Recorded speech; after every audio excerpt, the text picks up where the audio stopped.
All right, guys, so we're taking a look at the Jansno X50, and this is a bike that has a motorcycle look to it, right? And as you can see, it does have a really striking appearance. Now, one of the things I find really comfortable about this bike, just right off the bat, is that as we review a lot of e-bikes on the channel, I've reviewed a lot of bikes that look like this, that have like this motorcycle look to it. But I have not found one that is comfortable to ride with the motorcycle look. And I gotta say, guys, I think I found one.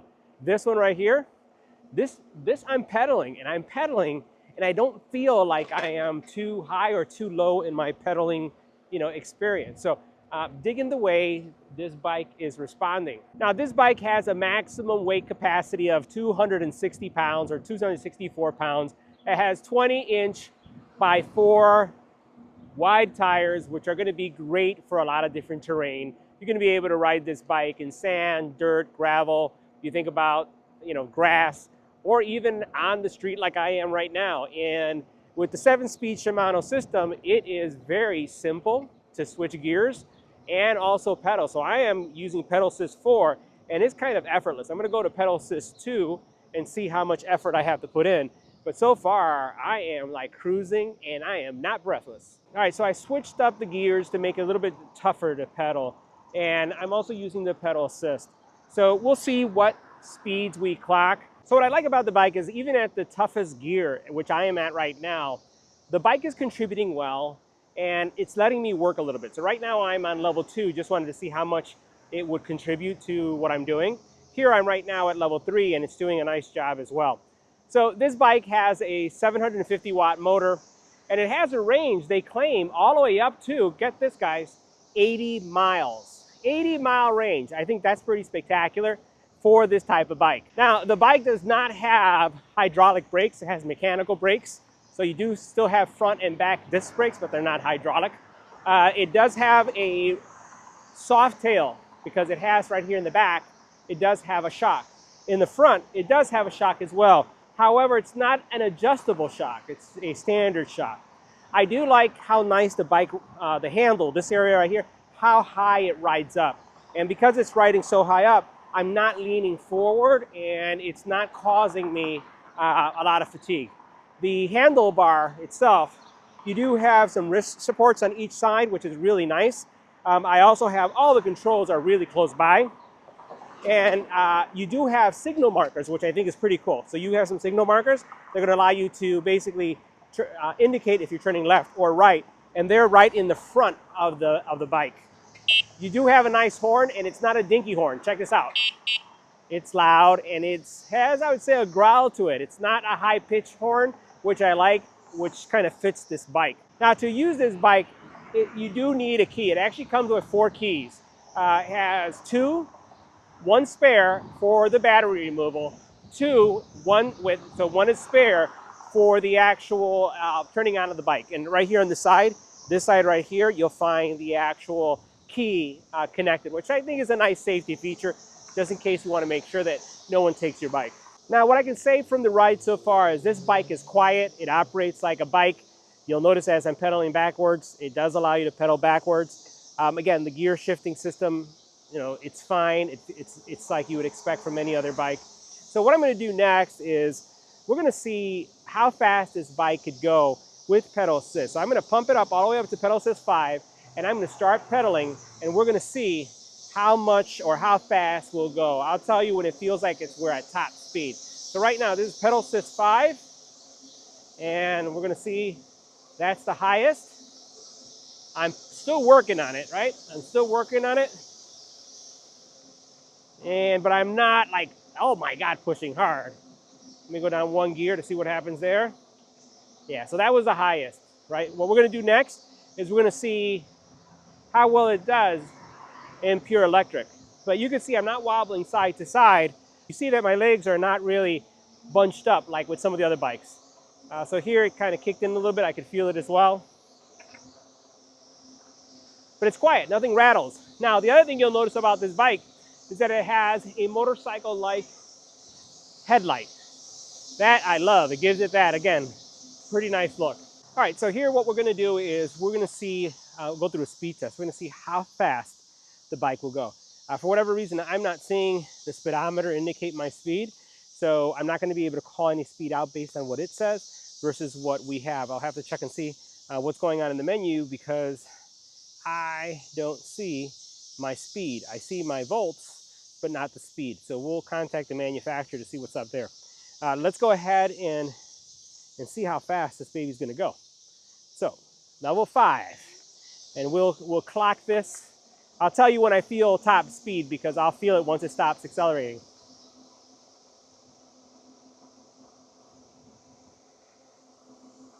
All right, it feels like right there is top speed, and I don't feel that that's really fast. So that's 5. We'll go ahead and lower it. We'll go on 5 again.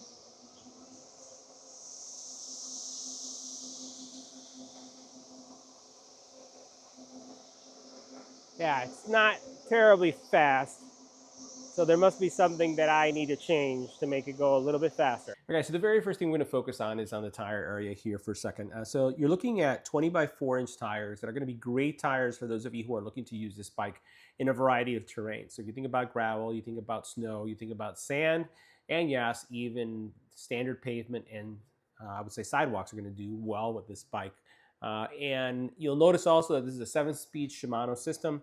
It does have a little protector there on the very bottom close to the tire that's going to keep the actual changer out of way and out of damage. The brake system that you see, and you can see the disc on this side, we'll see it in a couple seconds on the other side, is a mechanical disc system. It's not hydraulic, but at this price point, that's what you would expect.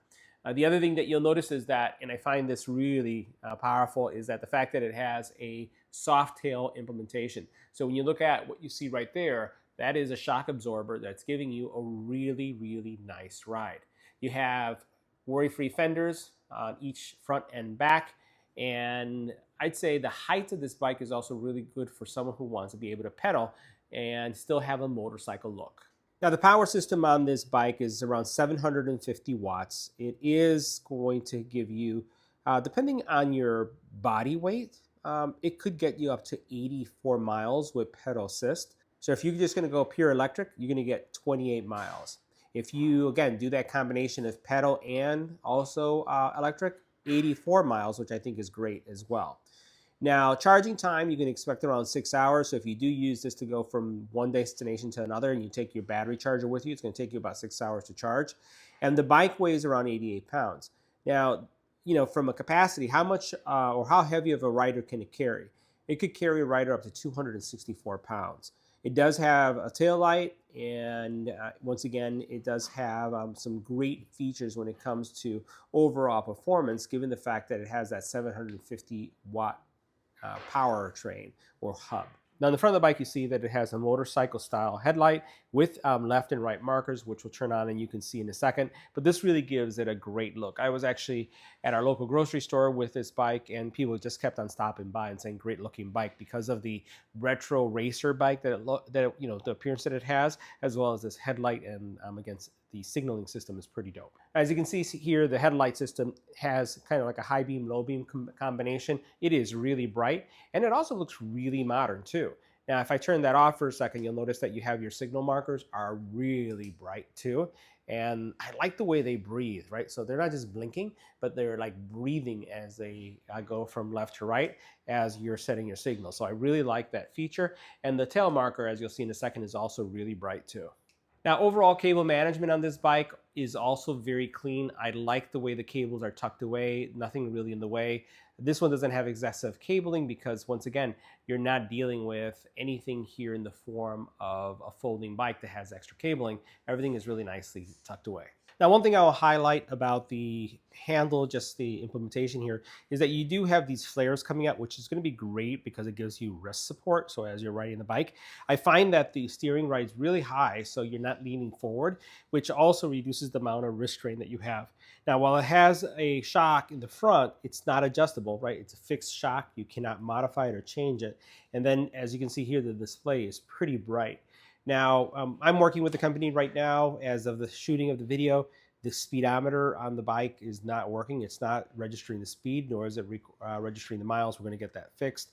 And it's probably a configuration that needs to be adjusted. The one thing I will say is that when I first started testing the bike, I was getting around 15 miles per hour. Now I'm getting around 27 miles an hour. There's a published video that you can take a look at that actually shows how to adjust the speed. So that's something that's really cool as well. So 27 miles an hour, and my body weight is around 180.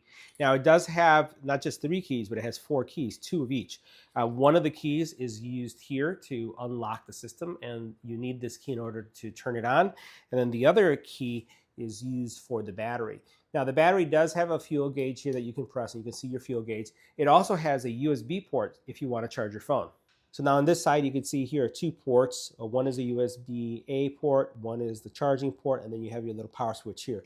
The keys are for this specific battery to be removed and taken with you, and then also to lock it back in place. Now, as you can see in the back, as soon as I turn on the light, it has a really, really bright marker there that lights up really nicely. Very futuristic as well. And then if you were to press the brake, you can see that there's a separate brake light. If I turn it off, that's what your brake light looks like. The other thing, this is the first e-bike that I've seen this. The fact that it has a license plate holder in the back is pretty cool. I have not seen an e-bike with, with something like this. That's really nice. Now, the other thing I want to highlight is the saddle. Not a traditional bike saddle, more like a motorcycle saddle. Really, really nice, very comfortable to ride, and rides so high that I can pedal, which typically I can't do with a bike of this style. Now, the bike does have multiple pedal assist modes. You can see that's pedal assist 1, 2.